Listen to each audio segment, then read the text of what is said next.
UP में कट्टरपंथी gang जब सनातनियों का कुछ नहीं बिगाड़ पाया तो प्रदेश का माहौल खराब करने का नया तरीका निकाल लिया गया। नफरती गैंग ने मुसलमानों को शिया और सुन्नी में बांटते हुए सिर तन से जुदा के नारे लगाए।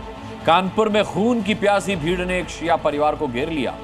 अगर योगी फोर्स समय रहते मौके पर नहीं पहुंचती तो ये कट्टरपंथी वो कर जाते जिसके बाद पूरा यूपी सुलग सकता था। ऐसा था, माहौल लग रहा था कि वो किसी का मर्डर करने जा रहे। बस तन से जुदा, गुस्ताखे अपना नबी की ये सज़ा, ये सब अपना नारे लगाए और उन्होंने काफ़ी अपना उसको हाईलाइट किया कि जैसे कि वो कुछ और ही उनका मकसद था करने का। चाहे ये हो चाहे कोई भी हो, किसी को भी किसी के मजहब को लेके ये चीज़ नहीं लेके चलनी चाहिए, न कहनी चाहिए, न लिख के डालनी चाहिए। एक तरफ वो माँ बाप हैं जो अपने बेटे के किए की माफ़ी मांग रहे हैं और दूसरी तरफ वो भीड़ है जो सर तन से जुदा करने पर आमादा है।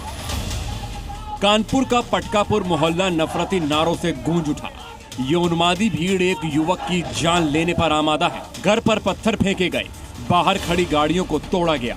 शायद ये पहली बार है जब कट्टरपंथी अपने ही समुदाय के शख्स का सर तन से जुदा करने पर आमादा है। नफरती कट्टरपंथियों के निशाने पर इस बार सनातनी नहीं बल्कि मुस्लिम समुदाय का ही एक युवक था। नारे लगा रही ये भीड़ सुन्नी समुदाय की है। जिसके खिलाफ नारे लग रहे हैं वो शिया समुदाय से ताल्लुक रखता है। नफरती गैंग का आरोप है कि लड़के ने उनके नबी की शान में गुस्ताखी की है, इसीलिए उसके सिर को तन से जुदा कर ही दम लेंगे। जबकि आरोपी लड़के के माँ बाप लगातार अपने बच्चे के किए की माफी मांग रहे हैं। हुआ ये था कि एक बच्चा है हमारा और उससे वो कोई पोस्ट अपना उसे वायरल हो गई और पोस्ट में कुछ उनके हिसाब से आपत्तिजनक था और जिसको कि फिर कंडम किया हमने और उससे बच्चे से पुलिस प्रशासन के सामने माफ़ी भी मंगवा दी।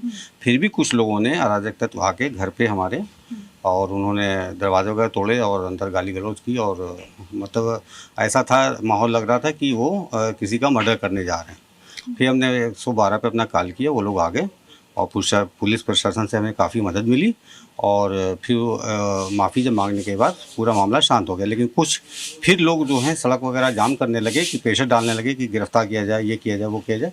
तो खैर वो पुलिस प्रशासन हमारे बेटे को लेके गिरफ्तार करके ये चीज़ जब बता रहे हैं, बच्चा है उसने धोखे से हो गया और उस चीज़ को एक्सेप्ट कर रहा है। ये तो नहीं कह रहा, डिनाई तो नहीं कर रहा है कि नहीं हम हो गया तो हो गया, ऐसा तो नहीं बोला वो, ऐसा तो नहीं बोला। जुदा का भी लोगों ने कहा, इतना सब कहा हमने, तो वो सब चीज़ें समझिए कि बर्दाश्त की हैं। किसी के बेटे को और बच्चे को पूरी पब्लिक आ करके दरवाज़ा फोड़ रही है, तोड़ रही है, हम लोग कुछ नहीं बोले, एक अल्फाज नहीं बोले हम। अक्सर हिंदुओं को गंगा जमुनी तहजीब का पाठ पढ़ाने वाली नफरती गैंग अब अपने ही धर्म के एक वर्ग के खिलाफ खड़ी हो गई है। उन्मादी भीड़ प्रदेश का माहौल बिगाड़ने के लिए शिया और सुन्नी वाली जंग छेड़ने पर आमादा है। गलती तो पहले इधर ही से हुई है, गलती पहले इधर ही से हुई है। ना ये करते न इतना भड़वंडा मस्ता यहाँ इन्होंने गलती की उसका। लेकिन आपस में ही सर तन से जुदा के नारे लगाना ये कहाँ तक? नहीं, ये नारा जो है ये इनके ऊपर नहीं लगाया गया कि इनका साथ धड़ जुदा करेंगे।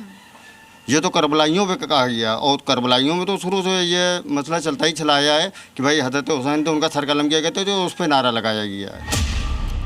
ये उसी नफरती गैंग का चेहरा है जो सोशल मीडिया पोस्ट को गलत बता रहा है, लेकिन भड़काऊ नारेबाजी की मजम्मत करने में जुबान लड़खड़ा जा रही है। जी न्यूज़ के कैमरे के सामने ही ये शख्स वार्निंग दे रहा है कि आइंदा से ऐसी हरकत नहीं होनी चाहिए। कल जब हालात बेकाबू हो रहे थे तब शांति कायम करने के लिए योगी फोर्स ने काजी को मौके पर बुलाया। पूरे मोहल्ले में लाउड स्पीकर से मुनादी कराई। बिल्कुल न जमा करें, इसलिए प्रशासन से बात हो गई है, जिन्होंने ये हरकतें की हैं इंशाअल्लाह वो अंदर जाएंगे। आरोपी युवक को गिरफ्तार किया गया, तब जाकर ये खून की प्यासी भीड़ शांत हुई। ये हम नहीं बल्कि आरोपी लड़के के पिता का कहना है। बस तन से जुदा, गुस्ताखे अपना नबी की ये सज़ा, ये सब अपना नारे लगाए और उन्होंने काफ़ी अपना उसको हाईलाइट किया कि जैसे कि वो कुछ और ही उनका मकसद था करने का। मकसद ये था कि अपना लड़ाई झगड़ा हो जाए, मिल जाए तो उसको जान से मार दें। कानपुर में भड़काऊ नारे लगाती ये भीड़ और मुरादाबाद में एक दूसरे पर पत्थर बरसाते ये शांति दूत लगातार यूपी में तनाव बढ़ाने की साजिश कर रहे हैं। लेकिन ये लोग भूल गए हैं कि प्रदेश में कानून तोड़ने वालों के खिलाफ जीरो टॉलरेंस वाली नीति है। फिलहाल आरोपी युवक पुलिस की गिरफ्त में है। अब तलाश उन उपद्रवियों की है जिन्होंने कानपुर का माहौल बिगाड़ा। कानपुर से प्रीति श्रीवास्तव के साथ जी मीडिया। जी न्यूज़।